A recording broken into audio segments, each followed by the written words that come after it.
Okay, so welcome to another episode of the Unleashed and Unstoppable Show. My name is Todd Pierce. And my name's Dean Martin. Welcome. We've got some amazing guys on today for our podcast, number 12.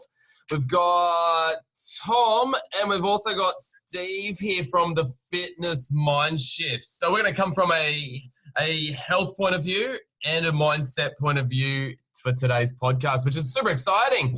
So I'm not going to share too much of these guys' story, but I'll let them do their talking for us.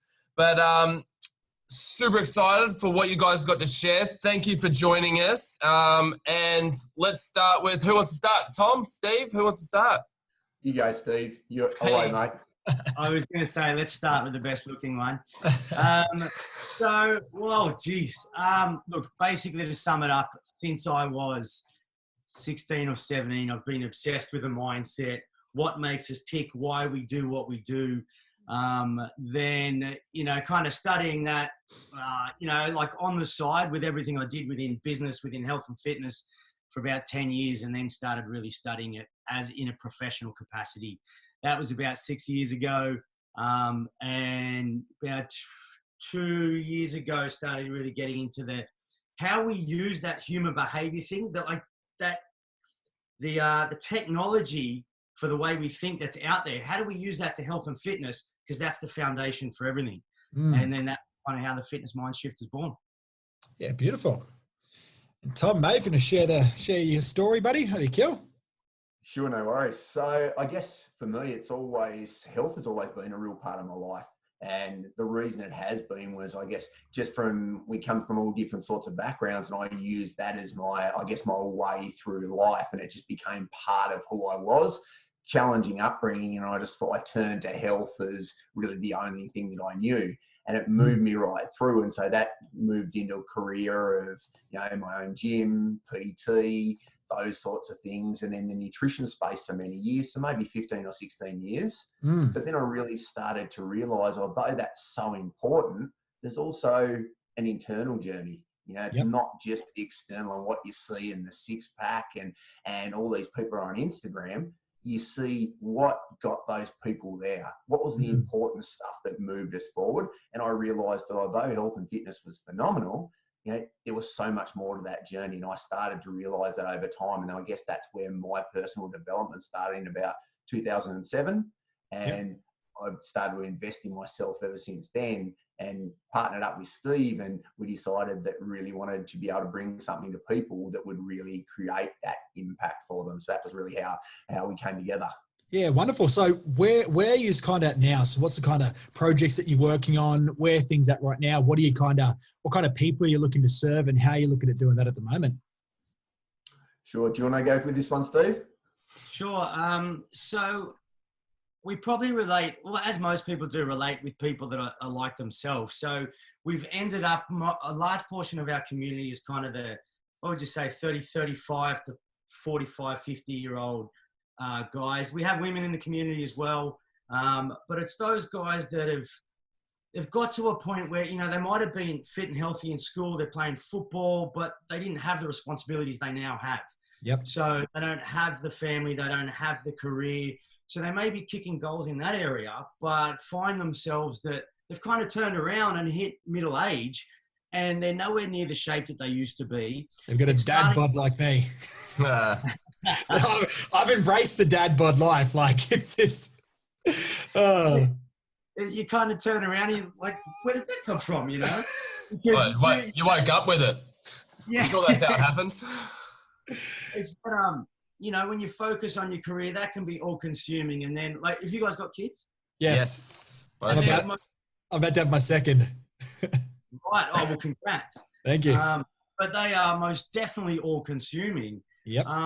And so it's really easy to forget what is a huge priority, which is your health and fitness. Yep.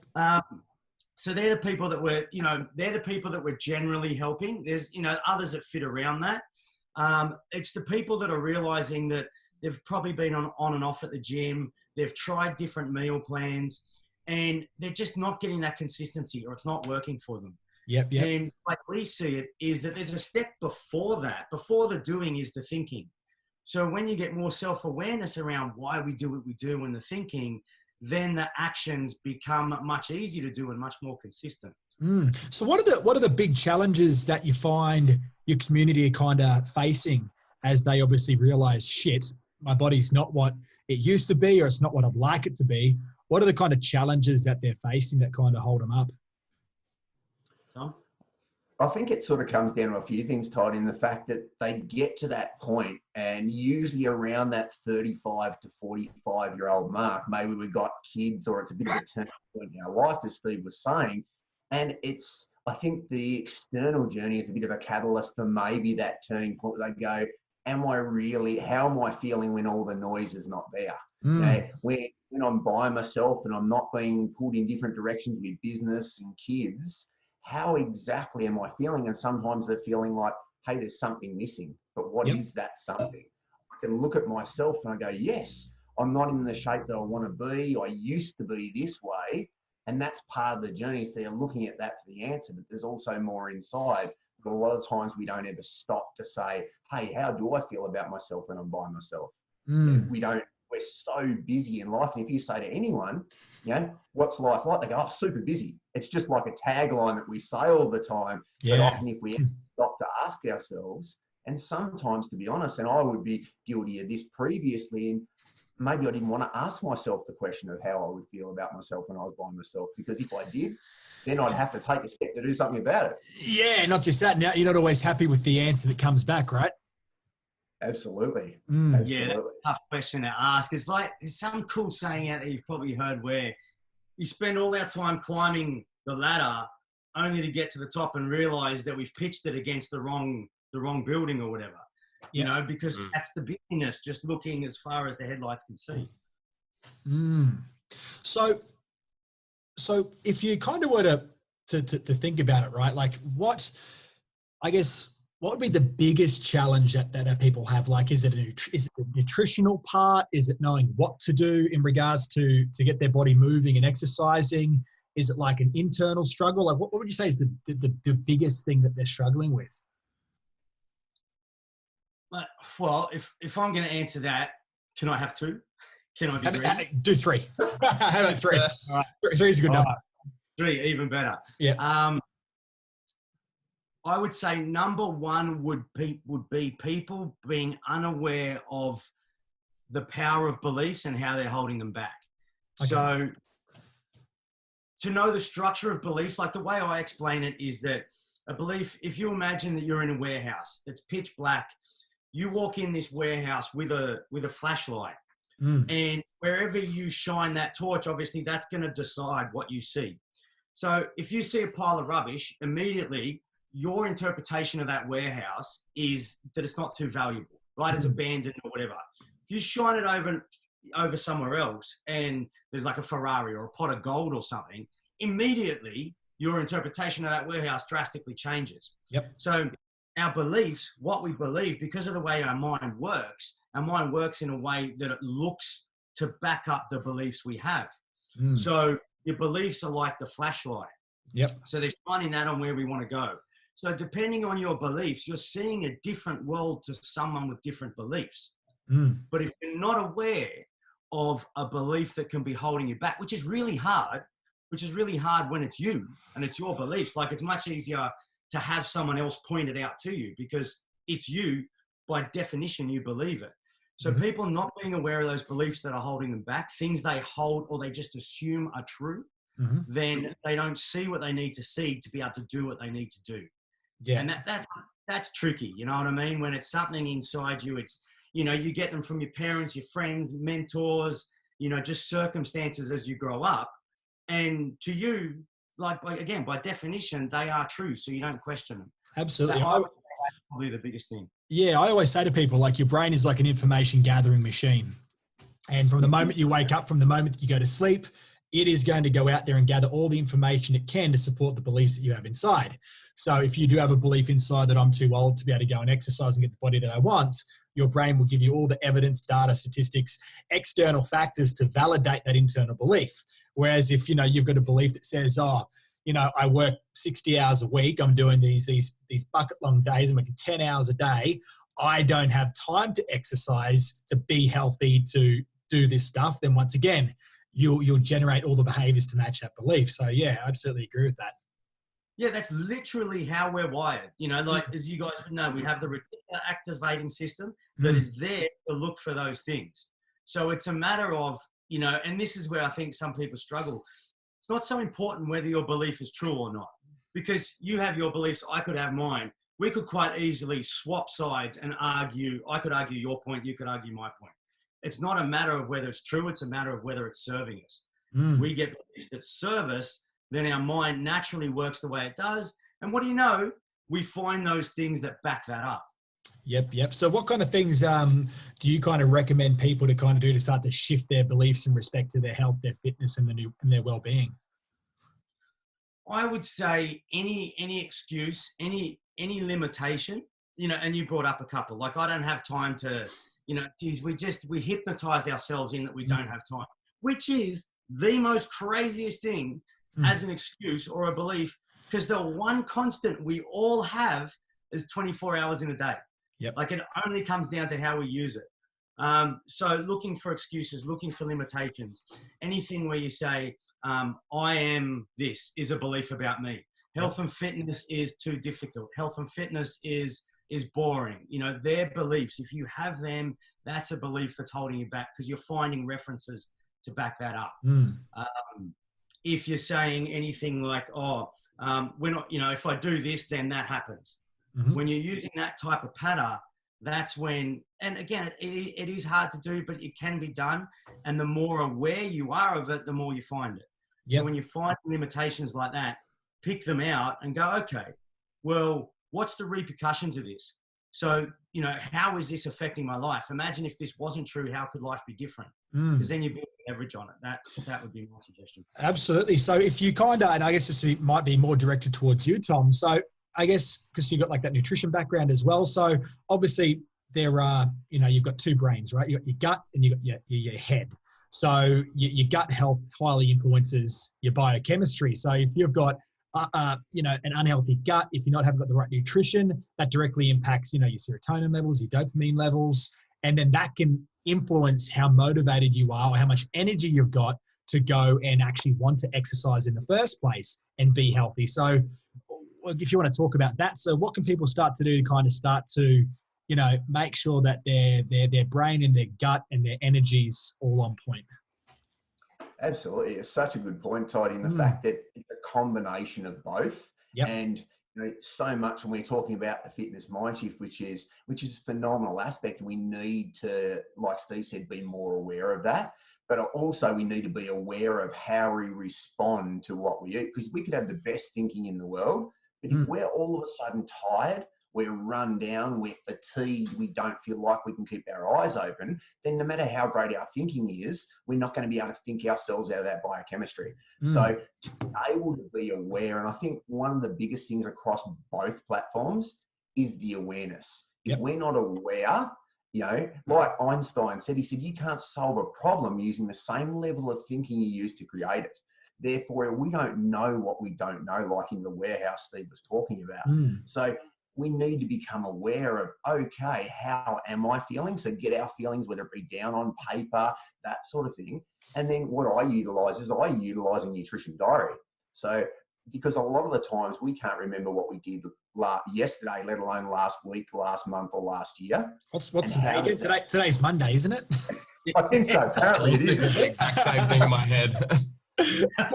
So if we can have a diary, and we implement this in our program, but if we can have a diary where we go through and not only do we document what we eat, but also we're more aware of how we feel from that. Because no matter what I tell you or I tell Dean or I tell Steve, our bodies are, our genetics are a little bit like a thumbprint. You know, the way that we respond to the foods that we eat is completely different for every single person. But then we might get to the next day and go, man, I feel tired. Why is that? And if we aren't aware of what we've put into our body, how the hell do we know? So if we can be aware of what we're eating, but more importantly, how that response and how we feel, then we're not trying to think our way out of a situation, which is our biochemistry. And then does that make sense? Yeah, it does. And then you start to get that intellect from self-awareness. It's funny because a lot of people, I think, do have sensitivities that they're not aware of. And like they're ingesting all this shit without being aware enough. They just get like, okay, I'll give you an example, right? So there's a Thai place just up the road from our office. And Dean and I went there once. But once again, I practice exactly what you guys are saying. And I'm very cognizant and aware of how I feel after eating certain foods. So I sat down, we had this Thai dish, and this is for the watchers and listeners, ate this Thai dish, and I got back to the office, and I literally, we got couches around the office, right? So I'll come in, I said, mate, I need to have a sleep. I have to sleep right now. He's like, what the fuck? I said, dude, whatever I just ate has completely derailed me. I need to sleep. I slept for like half an hour to an hour. I couldn't function. So like, and that's exactly what you're talking about, like noticing when you eat something, like, because I think it says not the most, like to continue to do the same thing again and again without learning is pure stupidity. But once again, before listening to this, people might not have had a framework on how to identify those things that they might be sensitive to. So just like you said, you've got a diary, you write it in, you document, okay, so I ate this Thai dish, 30 minutes later, I've got no energy. Okay, maybe I shouldn't eat that again in the future. And then if you do and you feel the same again, well, it's kind of like, pay attention to what's going on. Big slap in the face. Exactly. Yeah, and to make it even more difficult, if people stick to the mainstream, they're not getting what they need. You know what I mean? Like you need that. Well, one, we're all different, but two, if you follow like a lot of the literature out there and a lot of what's in supermarkets, none of that's going to help you out, Well, would you agree? What's your thoughts on this? Like my thoughts are like, if you continue to disrespect your body and not listen to what it's saying to you, because here's what people do, right? They might eat something that's maybe they're sensitive to without being aware to it. Actually, for those that are watching and listening, there's an online website called thrive.com, Thrive Gut Health. You can order a kit and you can test your gut microbiome, send it away. They'll test it for you. It's a couple $100, isn't it, Dean? I can't remember. Yeah, it's American. Yes, American. Anyway, like you send a test out. They do all the tests. They find out what your sensitivities are, what you should eat, what you should not eat. And that's actually a cool little thing that people that are watching and listening can do. Thrive, THYVE.com from memory. Hey, really, really cool. But yeah, what people do is, right, they get the sensitive, they have a sensitivity that they're not aware of. They feel drained emotionally and mentally and physically. And then what they do that makes it worse, to compound it, is they then go and get a big coffee, or like they try to boost themselves back up. And like that then leads to like long-term fatigue and burnout. So I guess reliance on the coffee or the V drink or whatever it is you're using to maintain what you thought you had. So how do you guys kind of, I guess, recommend people to kind of avoid that kind of burnout cycle? Yeah, so I'll take this one. So with the burnout, I guess the awareness being the biggest thing, but if you can not only gauge, one, like I mentioned before, how you're feeling within yourself, but two, how you're feeling in response to the foods that you eat, then a lot of people look at patterns that they have. They look at the coffee, for an example, and some people are so caffeine sensitive, yet there's so many other options out there. So we basically get people to take, no different to if you're going to do an 8-week challenge at the gym, how do you really start to document where you are in the way that you feel and the way you respond? If I said to you, where are you on a scale of 1 to 10, 10 being the most optimum when you wake up with how you feel, all those, get a measurement for where you are, because if we don't have a baseline, how on earth do we know? So we sometimes also forget as humans how great we can actually feel. So if we're looking at the people that are 35 or 40 years old and they are looking back to when they were 20 and they tell themselves a story of, hey, I'm 35 or 40, of course I'm not going to feel as good as when I'm 20. That's just a crappy story that we tell, because it lets us off the hook. But why not take control of ourselves and go and gauge where we are? Look at our energy, look at our mental clarity, look at our quality of sleep, and of course, look at our aesthetics as well, and then gauge those things to be able to go through and go, okay, where am I? What can I do to move the needle in the direction? Because we're measuring then our results. And what we don't manage, or we don't measure, we can't manage. Or, yes. So we really need to be aware of those things. Yeah, what do they say? You miss every goal that you don't aim for, right? And part of the aiming is obviously measuring exactly what the distance is and planning. Yeah, and I think, like Tom touched on, like, I think of that saying, something like whenever you're on the side of the masses, you need to sit back and look at, are you on the right side, because in your 20s, in your 20s, teens and that, you can eat whatever you want and you're pretty good. You know what I mean? Within reason. So I think we're lucky as humans, but we're also kind of spoiled. So when you start hitting that 30 and older, where you're like, okay, this kind of has an effect, but there's companies out there making billions around pepping you up here and there. You think that's the norm because most people are doing it, like Tom touched on, where there is another way. There's plenty of people out there, 50, 60, 70, 80, that are in better shape than they were before. Yep. There's less of them than people that are a lot worse, but that's the social conditioning. Yep. So, and it comes back to that belief thing. Do you believe you can do it? Do you believe it's true? So in respect to, I just kind of had the thought pop up just then, in respect to like metabolism and obviously men when we hit, 30, 40 years of age, and women as well, I suppose in regards to HGH, but specifically men, we start to have a decrease in testosterone and stuff like that. Like in regards to supplementation, what's your guys' thoughts on people wanting to supplements and stuff like that? You want me to take this one, bro? You're right. So I guess the thing is our body is the miracle, right? So it really is. So we really need, it's no different to the external environment that we can't control. We've got to look at what we can take control within ourselves. And that's one of the biggest things about our thinking patterns. So if we can look at that and go, well, what natural sources of nutrition can we use to fill the gaps? Because anyone would know who does any research now that, whole foods are phenomenal, but a lot of the times now we don't quite get the nutritional density that we require. And then on top of that, are we uptaking or are we utilizing the nutrition that we're getting? So no different to a race car. If you had someone who come to the line and it was the last lap, and it might be whether you're in the bikes, it's Valentino Rossi, whether it's a race car, it's it's an F1, and they're sharp, they're mentally, they're ready to go. And then all of a sudden they notice they're 30 or 40 Ks down on the straights and they can't catch up. They might be having the best fuel possible, but is that machine absorbing the nutrition? Now that's the key.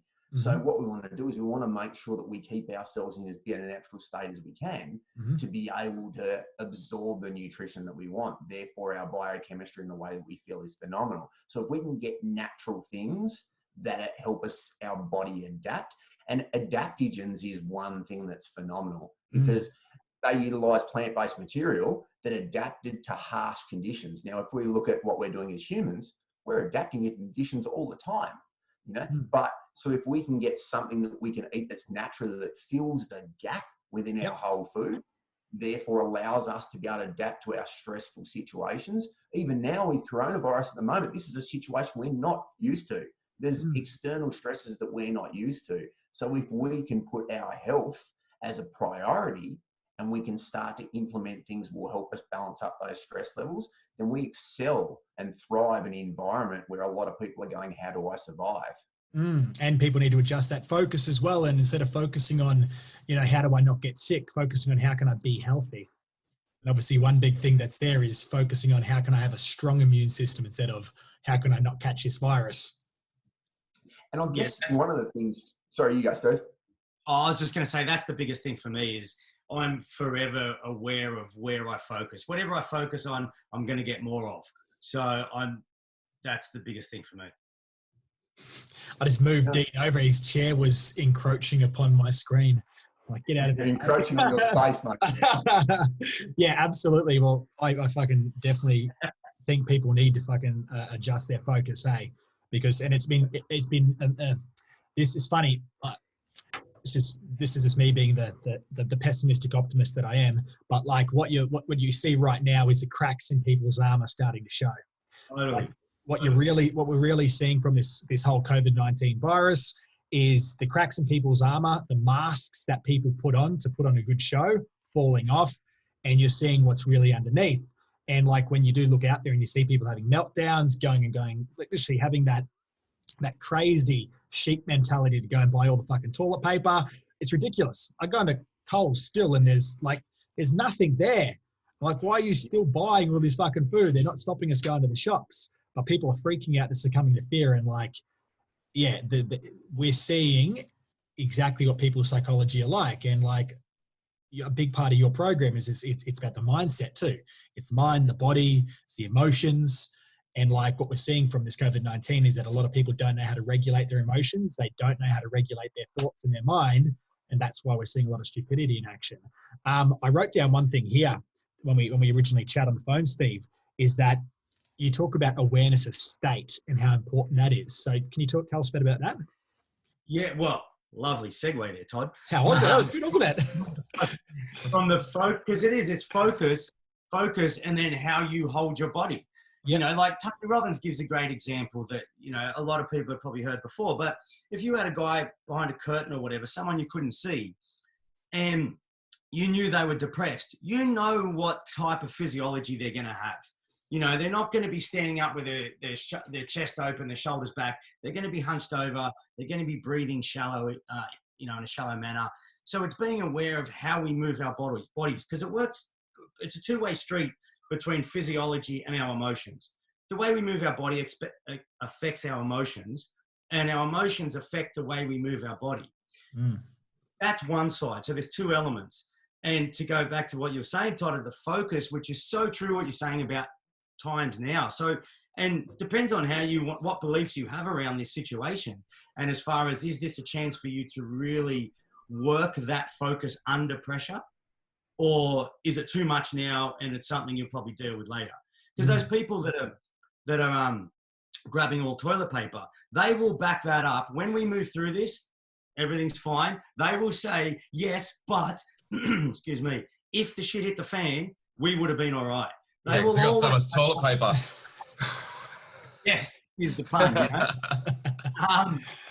So the other side to your state management, which is so important, you know, like, so to put it into real life, when you've had a hard day at work, you're coming home, you feel like you're physically tired. If you're an office worker, you're mentally tired. You know, you're stretched. It's hard to make that decision because if you're using willpower, that's finite. You only have so much, and you've probably used a lot through the day.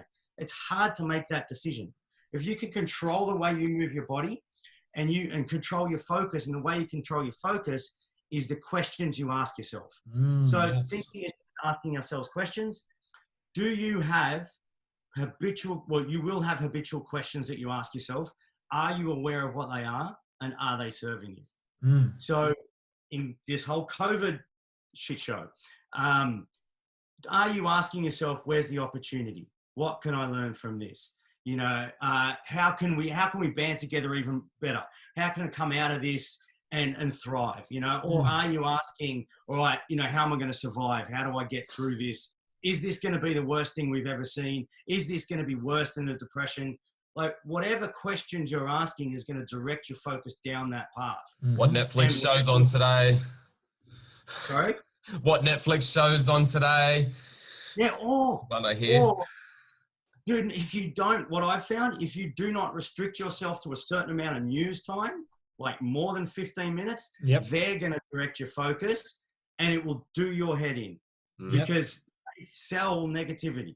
They need to, because as humans, we're attracted to what helps us to survive, you know, like, if I'm going to throw a hammer at your head, you're going to look at that before you are $50 over on the ground. You know what I mean? Like, we need to survive. So they sell that. They direct our focus as well. So being aware of how you move your body and the habitual questions you ask yourself. It's funny. I took a stab at people in a satirical way the other day.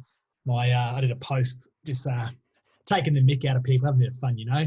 Get bored in isolation, right? So you have fun. And I wrote a post basically saying, you know, back when I was a CIA operative, I was involved in a top secret mission, and, you know, I watched this video about some fella talking about 5G. And look, reasonable minds can have different opinions and still respect those opinions, even though they're different. I find people that don't have reasonable minds and maybe lack a bit of intellect, they can't respect other people's opinions, even if they're different from their own.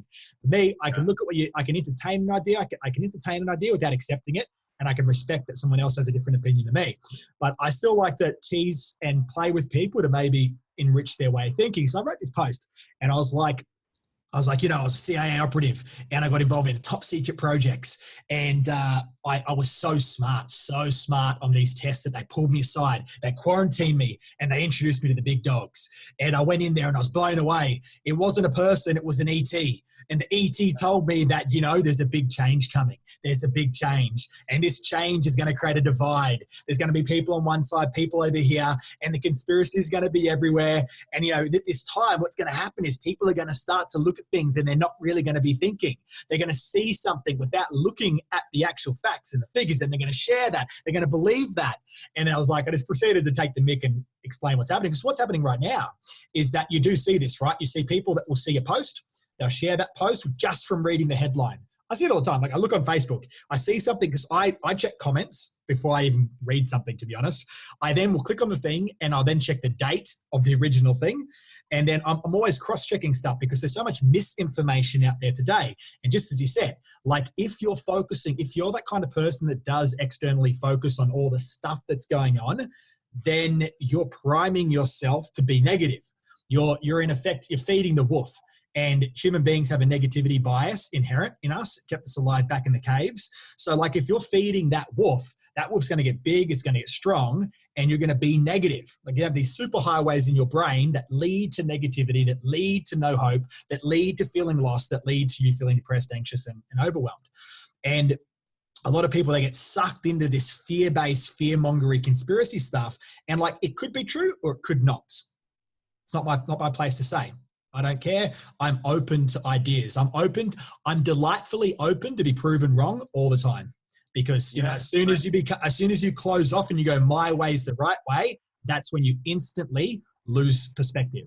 So like, I'm always open to be proven wrong. But I refuse to just fall into the fold and just believe everything everyone else is saying. It's like, I saw a meme yesterday. It was like sheep being led towards like a slaughterhouse, it looked like. And like, the sheep all the way at the back of the column were like, hey, mate, where are we going? The other sheep was like, I don't know. I'm just following the rest of them. Yeah. I think it's the right way. But it's so true what you're saying, right? It's like, if you don't limit the amount of negativity that's out there, hitting your neurology, that is what's going to affect your neural architecture. That is what's going to affect the way that you feel. And that's where we're kind of going with this question here. How do I control my state? And if you let yourself be seduced by the tactics of the media, like, they know how to get a response out of you. They've been doing it for decades. And like, I'm seeing stuff right now online. And once again, this is that whole thing. People need to start to be smarter. You can't just believe that just because your mate posted a post from somebody else because they thought it sounded good. If you don't take a second to actually cross-check that information, you may adopt a belief that's inherently flawed and inherently untrue. That belief becomes part of your identity. That affects how you feel. That affects how you behave. And then we've got chaos, right? So sorry, I just kind of went on a tangent there, mate, but yeah. That's a snowballing action. Yeah. What you've just described is it gets bigger and bigger and worse, or bigger and better, depending on which way you go. Absolutely. It's crazy. It's crazy how we're seeing so much of that today.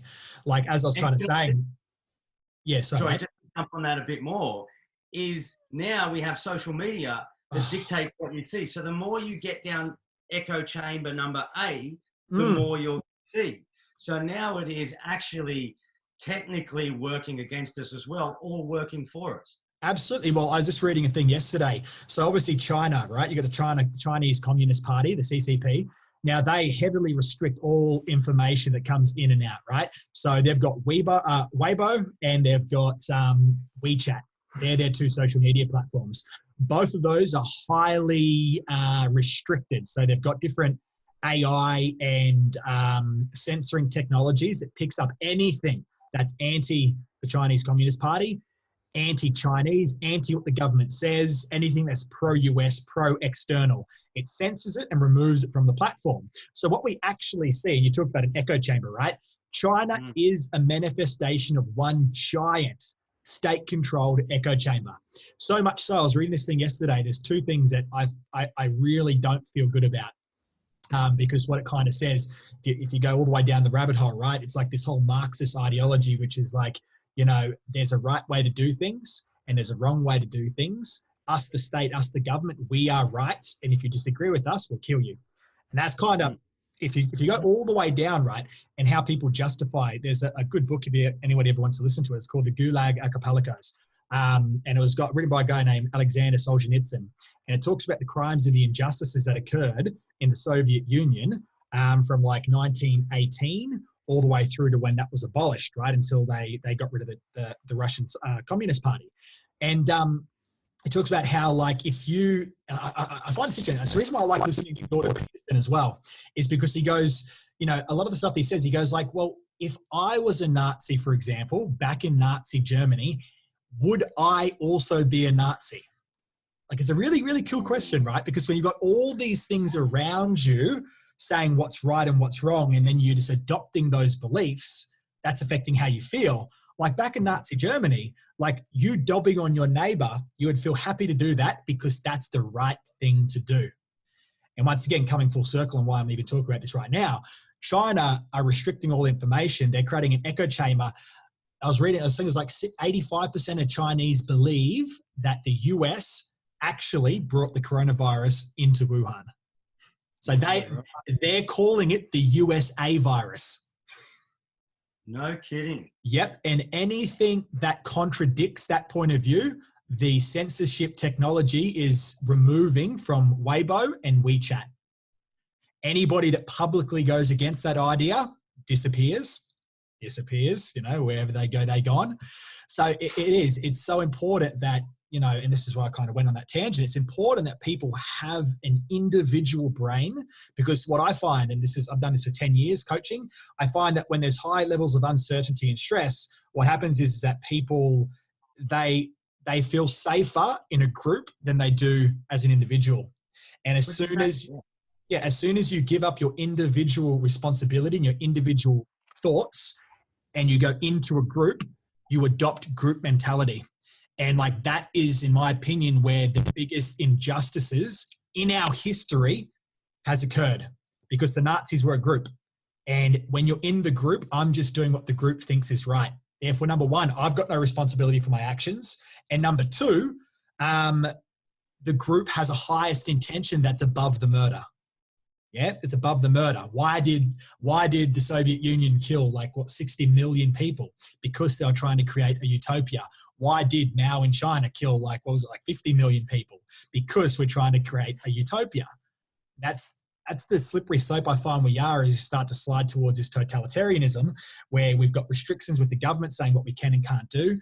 And you've got people that roll with that of their own accord. They're like, it's okay, it's okay. Well, yeah, it's okay until you can't fucking move without being told it's okay. China just released a social credit system, right? So did you see that social credit system? Yeah. How crazy is that? So you get rewarded for being a good citizen. And this is what people think. They go, well, what's the problem with being a good citizen? That's not the problem. The problem is who defines what a good citizen is, right? And if you're not careful of who the dictators are, of your beliefs, of the standards of your society, what we're going to find ourselves 15 years from now is in a place where a lot of people can't fucking move, right? Because there's going to be standards, expectations, and legislation that's created by some people. And once again, I feel like the people that want the most control are those that have got, okay, I'll stop there. But there's people that want the most control, right? And they tend to have beliefs that are class-based, and that's the right way to be. And yeah, anyway, you don't want those people. The question always is, there's nothing wrong with being a good citizen, but what is the definition and the criteria of being a good citizen? And in China, we're seeing the testing of a social credit system where when you are being a good citizen, your score goes up. When you do wrong, your score goes down. And there's an interview that I was watching in the video from a Chinese fellow who didn't want to pay a fine. And his social credit score went so low that he now can't buy plane tickets. He can't get loans. He can't put his kids into a good school. And what we're seeing is Pavlovian conditioning 101, right? Reward the behavior that we want, punish the behavior that we don't want. And that's how you fucking take control of a country, of society, and of people. Anyway, that was a huge tangent. I agree. It's like CCTVs everywhere or whatever. And it's like, well, if you're not doing anything wrong, why do you care? Yep. And that's kind of misdirection where it's like, don't look over here, but if you're not doing anything wrong, that's fine. So but no one should have that power. It's not whether or not I'm doing something wrong. It's a matter of my privacy, or it's a matter of, you said, okay, so who is pulling the strings then? If we're having this perfect society, who dictates that? Who controls that? Who polices the police?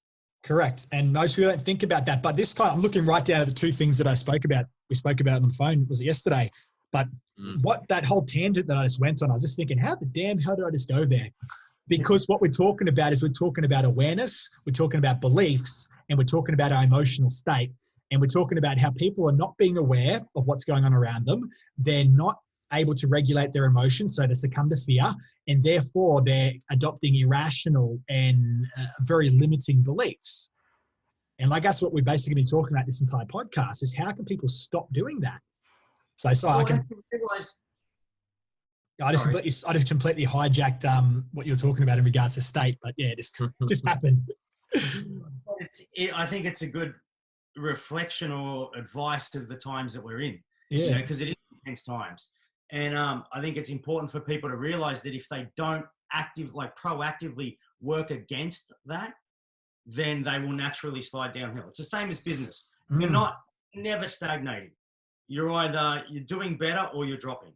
You know what I mean? So with what we have going on around us, if you don't proactively fight against the negativity or people trying to control your focus, then you don't fight against that and take control of your own focus, like proactively, then you will be heading down that path that doesn't serve you. Absolutely. Where are we kind of at now in regards to time, Dino? What's the time?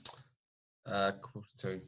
Oh, cool. No, we're going well for time. All right. So if you were to give the people that are watching and listening some good little tips and recommendations in regards to how they can maintain their state, how they can start to adopt empowering health and wellness beliefs. And obviously the other thing too, and this is actually something we haven't talked about. One thing we talked about yesterday was clarity on values. So can you kind of unpack that a bit, Steve? Yeah, sure. So the thing I always see coaching people with values is that almost everyone will put health and fitness high on their value list because it makes logical sense. Yep. And most people don't consciously have a values list, but when you go through it, they put it up there. But in essence, it's not a value because they don't spend time on it, they don't spend money on it. So as far as tips that you just asked for, I would say a very valuable thing to do, excuse the pun, is to sit back and look at where do you spend your time, where do you spend your money. If you spend your time, let's say, on takeaway and Netflix, you value comfort. I'm going to say probably, right? It depends on, so with the values, it's something for your listeners and watchers to think of, is that a value is an emotional state you want to feel on a regular basis. Do not confuse a value with a vehicle for a value. So if I'm buying food, okay, my value is not food. My value is maybe eating that food at home on my lounge gives me comfort. So therefore the value is comfort. But a lot of people will sit back and logically write out what their value list is, but then they live a completely different value list. Yep. So I would say that it's well worth looking at what you spend your time and money on. And that's difficult because sometimes, especially in this country, we are spoiled. We are very lucky to be in this country. As a society, we mostly value comfort more than a lot of other countries because we're able to, because we're that lucky. So be aware of what you spend your time and money on. And if you're not working out regularly, if you're not spending that extra time to plan your meals, to research it, it's not really a value of yours. So you can't move forward until you know what is the present state, what is actually your values, and then you can start to move from there. 100%, yes. Nice. Tom, how about yourself, mate? What kind of tips would you give? Just to add a little bit more to the values too, which Steve covered really well, I just think that so many people, because they don't really realise what they value, you know, it's like Steve said, it's like a rule in your life that drags you forward. So often we don't realise we're sort of going, we feel like we're metaphorically running forward. We have a tyre behind. We're like, why is it so hard to be able to achieve that? But and it comes right back down to everything we do, whether it's nutrition, whether it's our thinking, the awareness of what we got. If we can uncover what our values are, and as Steve said, there's no right or wrong, But if we can then identify what values are going to move us towards the goals and the outcomes that we want, once we have that awareness, we can go, well, how do I go about changing that? How do I go about implementing that change that's going to move us forward? And that's so much about what the Fitness Mindshift is about, is it's really uncovering those things, going, okay, what is my challenge? How do I bring in that new awareness? And then how do I start to implement that so it starts to be unconsciously competent? So we start to do it without having to think about it, just like we did with our car. You know, when we first took out from the hill and you're like, holy shit, am I going to roll back and hit that person behind me? And you're worrying about letting the clutch out, driving, stalling, indicating. And then now you get there and you're eating a sandwich, you're doing everything. And we hope that we're doing it unconsciously competently. And for those listeners, unconscious just means that we're not aware of what we're doing. But imagine with our values around our health and our beliefs, imagine how many things we've been running through our whole life that we don't even know that we've got there. And we're trying to push to a direction, we're trying to go and we're trying to achieve some goals. And internally we're holding ourselves back and we don't even realize that we're doing it. 100%. And for those that are watching and listening who obviously have been struggling with their health, like really think about that, right? Like there's stories that you adopted from people around you. There's things that you witnessed growing up. Like, was my mum healthy? Was my dad healthy? Did we care about health in our home life? What about like growing up and I get into a relationship where my partner didn't care about health and that there affected my thoughts on health? Like these are the things that you're describing people need to become aware of, because if they don't, and correct me if I'm wrong here in saying this, if they don't, it's kind of like buying a one-way ticket on a plane, but you don't know where the damn hell you're going. You're just going along for the ride, right? That's a good way to put it, yeah. Yeah. So the importance for those that are watching and listening as we slowly start to wrap this up is that if you don't take the time to become aware of your values, then effectively you're not going to be, you're going to continue to say that you want to do things, but that's all it's going to be. It's going to be talk time. It's not going to be walk time. Because as Steve said, values are what you make time for, which is why when you look at what you do and what you spend money on, you kind of see what your real values are, not just the ones you think are your values. Secondly, in regards to your beliefs, as Steve was saying, it's like, well, what are the stories? What's the narrative that I've got going on inside that may not be true anymore? Because, like, for example, some people injure themselves. I'm sure you've kind of experienced this too, Tom, in regards to doing PT and stuff. There are some people that injure themselves. When I used to do PT, that's a fucking long time ago. Holy shit. Way back when I was 18, 19. But I remember there was one lady who should come in, I don't know why, to be honest, she's not on my social media. She wouldn't even know who I am talking right now. But like, she used to come in and she would always have a story as to why she can't exercise properly. And I was just like, why are you here? I've always been very assertive and confrontational. Why are you here? What are you doing? Like, oh, no, but I hurt myself 12 weeks ago. Okay, is your ankle still swollen? Is it still messed up? Oh, I'm just worried that it's going to, like, maybe I should just like not do any running or anything on I'll chuck you on the cross trainer, low impact. You'll be right. But like, and people, they've got these beliefs about themselves and about, injuries, about like all this bullshit. And that's what we call belief systems. Yeah, BS, bullshit. Because whether Henry Ford said it, right? Whether you think you're right or you think you're wrong, you're right. Yeah. So it's time for people to start to adopt the right beliefs in regards to their mental health, in regards to their emotional health, in regards to their physical health. And also, number 4, their nutritional health. Yeah, the thing is that to really hit it home is, I hope you don't have any young kids on this. Oh, they'll be right. You're going to hear it at some point. There was a time of Santa Claus, and what? There's no Santa Claus. Sorry. This is awkward. We can edit this out, can't we? You just ruined. Dean thought Santa Claus is still here. He doesn't realise that it's Amy bringing it to him. But there was a time where you really believed that, and now it doesn't make sense. So is there going to be a time in the future where you don't believe the things you believe now, and be open to that? That's cool. Like, throughout our life, our beliefs will and should change as we get wiser. Absolutely. And that's really, just to kind of wrap it up, that's the difference between having a fixed mindset or having a growth mindset. And ultimately, and I think, what's her name? Her name's Dr. Dweck. And Dweck. Yeah, Dweck, is it? It's Dweck. Talks about a fixed mindset or a growth mindset.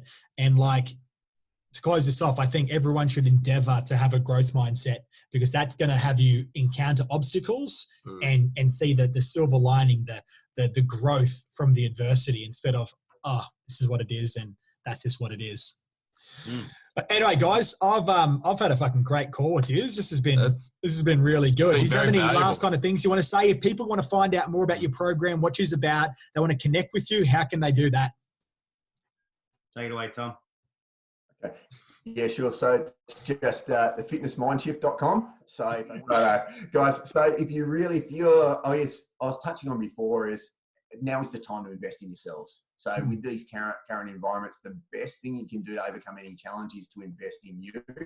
So if you're looking to be able to get that external long-term health change, not the on again, off again, but also the internal journey of fulfillment and how you feel about yourself when you're by yourself, then fitnessmindshift.com. So mind shift. So hence not mindset, but mind shift. Reach out to Steve or reach out to myself.